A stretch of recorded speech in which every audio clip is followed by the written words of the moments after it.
श्री साई सच्चरित्र का हिंदी अनुवाद पढ़ रही हूँ। अध्याय 14। साकार ब्रह्म श्री साई। एक ही ब्रह्म के दो स्वरूप हैं, निर्गुण और सगुण, अर्थात निराकार व साकार। जिसकी जिसमें रुचि होती है वो ब्रह्म के उसी रूप की आराधना करता है। जैसा कि गीता के अध्याय 12 में वर्णन किया गया है कि सगुण उपासना सरल और श्रेष्ठ है। सगुण उपासना में जैसे जैसे हमारी प्रगति होती जाती है, हम निर्गुण ब्रह्म की ओर अग्रसर होते जाते हैं। इसलिए सगुण उपासना से ही श्री गणेश करना अति उत्तम है। श्री साईं का स्वरूप आँखों के सम्मुख लाओ, जो प्रत्यक्ष मूर्ति और अनन्य शरणागत भक्तों के आश्रयदाता हैं। उनके शब्दों में विश्वास लाना ही आसन और उनके पूजन का संकल्प करना ही समस्त इच्छाओं का त्याग है। वे अत्यंत क्षमाशील, शांत, सरल और संतुष्ट थे, जिसकी कोई उपमा ही नहीं दी जा सकती है। यद्यपि वे शरीरधारी थे, पर यथार्थ में निर्गुण, निराकार, अनंत और नित्य मुक्त थे। भगवान श्री कृष्ण ने कहा है कि संत ही मेरी आत्मा हैं। वे मेरी जीवित प्रतिमा और मेरे ही विशुद्ध रूप हैं। मैं स्वयं वही हूँ। ये अवर्णनीय शक्तियाँ या ईश्वर की शक्ति जो सच्चित और आनंद है, शिरडी में साईं रूप में अवतीर्ण हुई थी। श्रुति में ब्रह्म को आनंद कहा गया है, परंतु भक्तों ने शिरडी में इस प्रकार का प्रत्यक्ष आनंद पा लिया है। बाबा सबके आश्रयदाता थे, उन्हें किसी की सहायता की आवश्यकता न थी। उनके बैठने के लिए भक्त मुलायम आसन और एक बड़ा तकिया लगा देते थे। बाबा भक्तों के भावों का आदर करते थे और उनकी इच्छा अनुसार पूजन आदि करने देने में किसी प्रकार की आपत्ति नहीं करते थे। डॉक्टर पंडित की भक्ति। एक बार की बात है कि तात्या नूलकर के मित्र डॉक्टर पंडित बाबा के दर्शन के लिए शिरडी आए। बाबा को प्रणाम कर वे मस्जिद में कुछ देर तक बैठे रहे।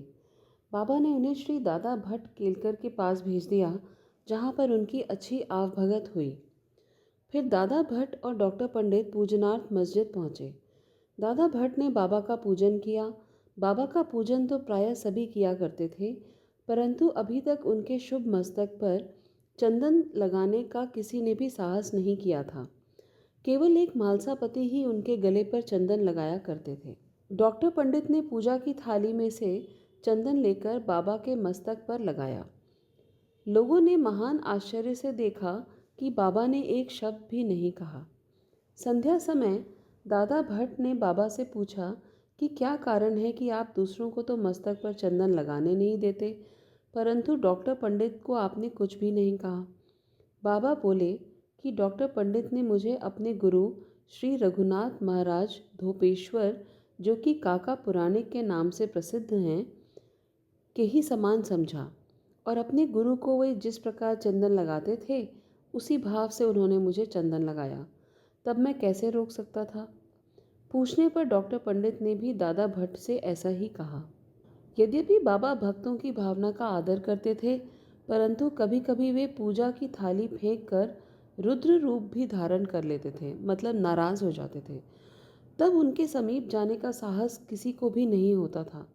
कभी वे भक्तों को झिड़कते और कभी मोम से भी अधिक नर्म होकर शांति तथा क्षमा की मूर्ति से प्रतीत होते थे। कभी कभी वे क्रोध से कांपते और उनकी लाल आंखें चारों ओर घूमने लगती थी, लेकिन उनके अंतःकरण में प्रेम और मातृ स्नेह का स्रोत बहा करता था।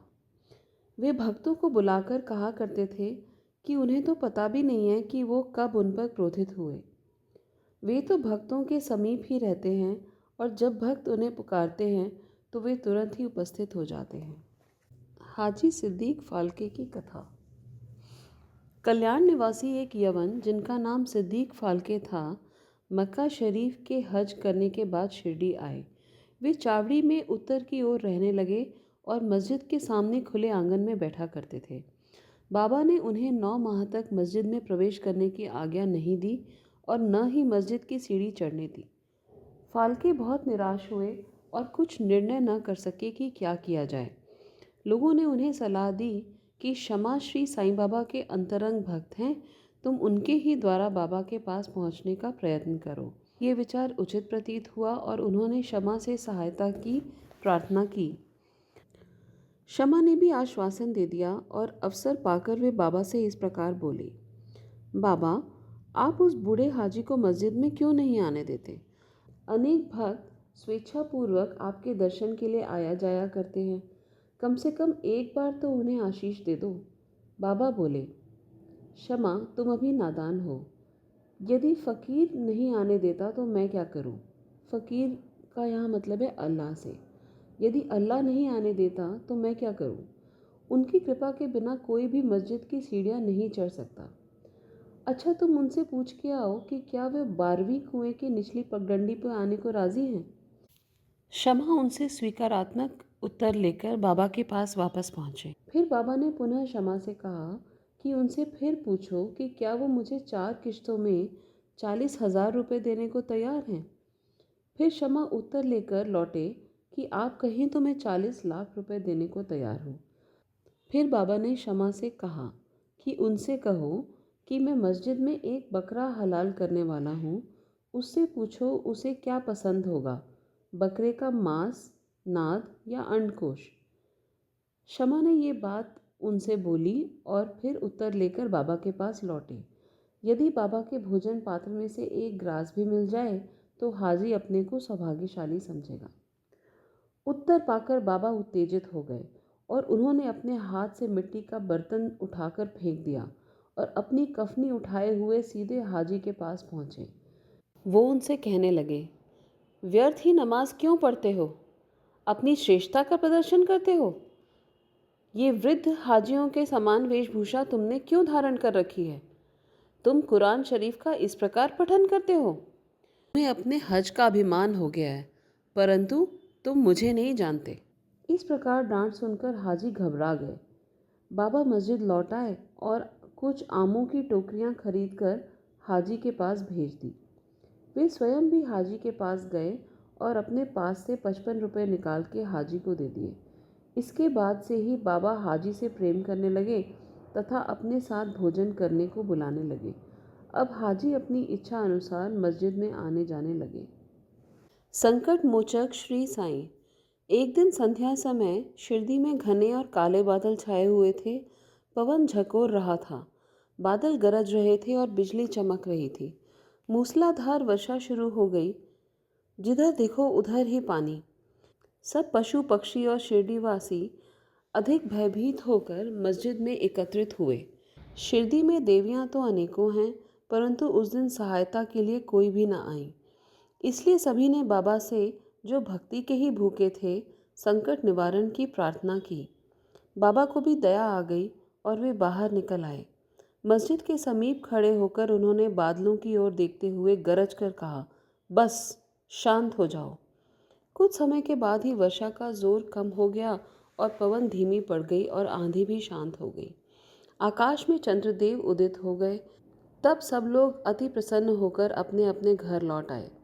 इसी प्रकार एक बार दोपहर के समय धुनी की अग्नि इतनी प्रचंड हो गई कि उसकी लपटें ऊपर छत तक पहुंचने लगी। मस्जिद में बैठे हुए लोगों की समझ में नहीं आया कि क्या किया जाए। बाबा से पूछने का साहस कोई भी नहीं कर पा रहा था, परंतु बाबा शीघ्र ही परिस्थिति को भांप गए। उन्होंने अपना सटका उठाकर सामने के खंभे पर बलपूर्वक प्रहार किया और बोले, नीचे उतरो और शांत हो जाओ। सटके की प्रत्येक ठोकर पर लपटें कम होने लगी। देखते ही देखते धुनी शांत हो गई। श्री साईं ईश्वर के अवतार हैं। जो उनके सामने नत होकर उनके शरणागत होगा, उस पर वे अवश्य कृपा करेंगे। जो भक्त इस अध्याय की कथाएं प्रतिदिन श्रद्धा और भक्ति पूर्वक पढ़ेगा, उसका दुखों से शीघ्र ही छुटकारा हो जाएगा। केवल इतना ही नहीं, वरन उसे सदैव श्री साईं चरणों का स्मरण बना रहेगा और उसे अल्पकाल में ही ईश्वर दर्शन की प्राप्ति होकर उसकी समस्त इच्छाएं पूर्ण हो जाएंगी और इस प्रकार वो निष्काम हो जाएगा। इस प्रकार अध्याय 14 का अंत हुआ। यदि आपको ये चैनल अच्छा लग रहा है तो प्लीज़ इसका लिंक अपने फ्रेंड्स के साथ भी शेयर करें। मुझे बहुत खुशी होगी। जय साईनाथ।